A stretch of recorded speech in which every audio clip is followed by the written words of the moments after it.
मी एक रिअलाईज केलं, तुम्हाला सांगतो जगातली सर्वात अवघड गोष्ट काय माहिती आहे का? ते फक्त हे डिसाईड करणं, की तुम्हाला करायचं काय आहे बुवा?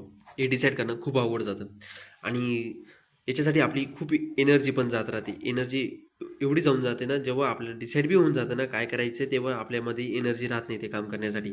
त्याच्यासाठी सर्वात सोपा पर्याय असा आहे ना, दिवसभरातून एक सिस्टम बनवा. तुम्ही एक सिस्टम बनवून घ्या 1 वर्षासाठी आणि ही सिस्टमला ना तुम्ही न विचार करता फक्त फॉलो करत राहा. फक्त फॉलो करत राहा. ही सिस्टम बनवायला तुम्ही 10 दिवस घ्या, 3 दिवस घ्या, 4 दिवस घ्या, 1 दिवस द्या. पण एकदा एक सिस्टम बनवून घ्या आणि ती सिस्टम जेव्हा तुम्ही फॉलो करशाल ना, तेव्हा तुम्हाला विचार करायची गरज पडणार नाही.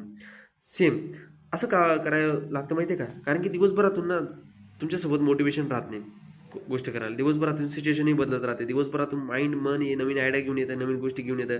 दिवसभरातून तुमचे इमोशनल, तुमच्या भावना अपडाऊन होत राहतात. तुमचे हे एवढे गोष्टी घडत राहतात ते तुम्ही तेव्हा टार्गेट केव्हा कंप्लीट करशाल तुमचंवालं. त्याच्यामुळे तुम्हाला अशी गोष्टीची एक सिस्टमची गरज राहते.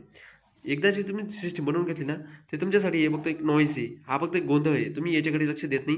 तुम्ही फक्त तुमच्या सिस्टमवर लक्ष देता आणि ते करत राहता.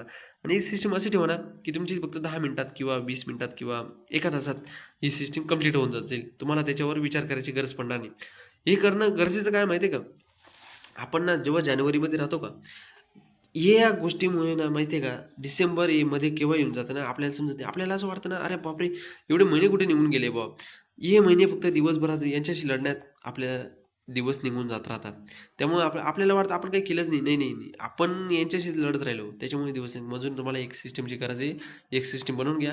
अशी सिस्टम बनवा जी तुम्ही फॉलो केल्यावर तुम्हाला ती कंपाऊंड इफेक्ट देईल. कंपाऊंड इफेक्ट म्हणजे तुम्ही जे आज 10-20 मिनिटं त्याच्यात टाकताय ना, एका वर्षभरातून तिच्यात खूप, खूप, खूप सारे प्रॉफिट तुम्हाला निघून येतील. अशी सिस्टम तुम्ही कोणतीही बनवू शकता तुमच्यासाठी. मी ती सिस्टम बनवली माझ्यासाठी फ्रीडम अनलॉक म्हणून आहे. मी फ्रीडम अनलॉक काय आहे ना, तुम्हाला एक सांगून देतो.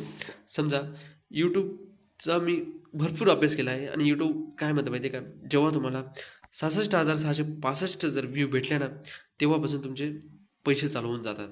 आणि ही व्ह्यू केव्हा भेटते माहिती आहे का, तुम्हाला किती लेवल पार करावं लागतील? 17 लेवल पार करावं लागतील. 17 लेवलला जेव्हा तुम्ही जे पार करशाल ना, तेव्हापासून तुमचे पैसे चालू होऊन जातील. पैसे किती चालू होतात माहिती आहे का? ते बी थोडक्यात सांगून देतो तुम्हाला. ब्लॉगिंग एंटरटेनमेंटसाठी कॅटेगरी राहिली ना 30 तर 70 रुपये भेटतात 1000 व्ह्यूला. आणि तुमची हाय कॅटेगरी जर राहिली ना ते 150 प्लस रुपये तुम्हाला भेटतात. सध्यापुरतं आपण धरून घेऊ की आपलं 70 बी नको धरा, तुम्ही 30च धरून घ्या. जर महिन्याला 30,000 बी व्ह्यू आले ना बडबड करून यूट्यूबवरती, तर तुम्हाला 9,000 रुपये तुम्हाला असेच भेटून जातात यूट्यूबला. म्हणून हे खूप महत्त्वाचं आहे. अशी काहीतरी सिस्टम बनवून घ्या ती तुम्ही दिवसला या बडबड करा, टाकत राहा. तुम्हाला माहिती आहे का YouTube कसं काय काम करतं? YouTubeला फक्त काय पाहिजे माहिती आहे का? डेली काहीतरी ॲक्टिव्हिटी, डेली काहीतरी अपलोड करत राहा. एक्झाम्पल समजून घ्या ना, तुम्ही जर ह्या व्ह्यू कंप्लीट होण्यासाठी फक्त ॲक्टिव्हिटी डेली करत गेले 1 महिन्यासाठी, 2 महिन्यासाठी, तुम्ही किती दिवसात ते ॲक्टिव्हिटी अचीव्ह करता ही 17वी लेव्हल त्याच्यावर डिपेंड आहे. जर तुम्ही करत गेले ना ते, तर तुम्हाला 100% प्रॉफिट होईल.